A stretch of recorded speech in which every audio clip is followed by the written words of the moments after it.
evening, Sir. Carlo Mater po sa DCWP. Sir, in reaction doon sa binabanggit kanina ni dating Senador Trillanes, na di umano may 50 dating opisyal at mga opisyal ng PNP na sangkot sa destabilization plan against the government.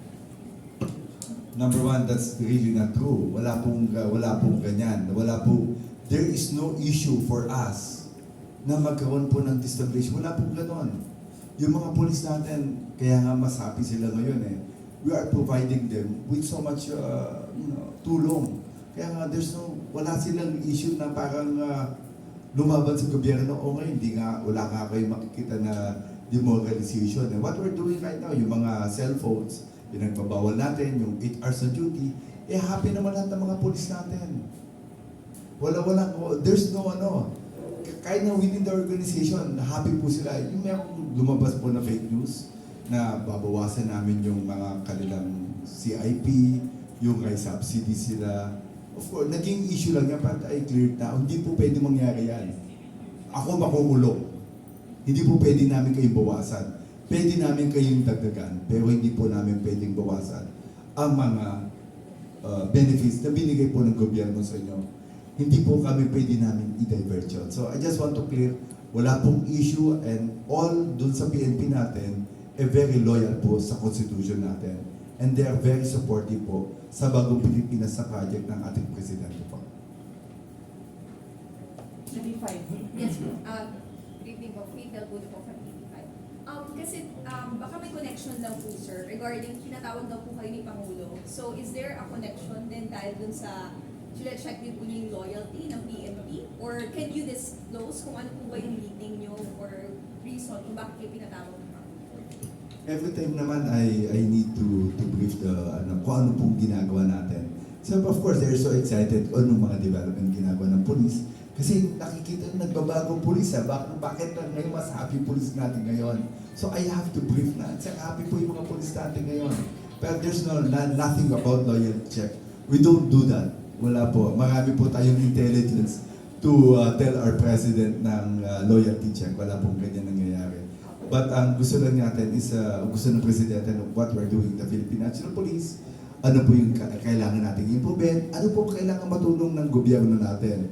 Sabi ko nga, sir, with all the support, marami po talaga tumutulong sa PNP, sa ating PNP, and we're happy with the services po na ginagawa natin.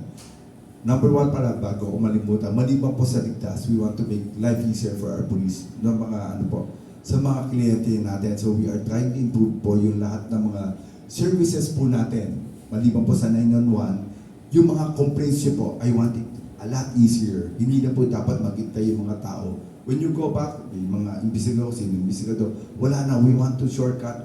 Gusto po natin, mabilis po yung serbisyo. Kasi yun po yung naging complaint natin eh.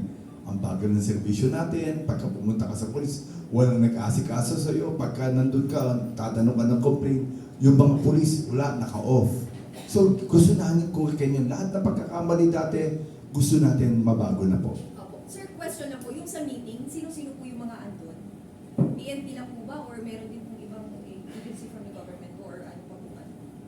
Number one, I always, we always update our president what's happening in our country.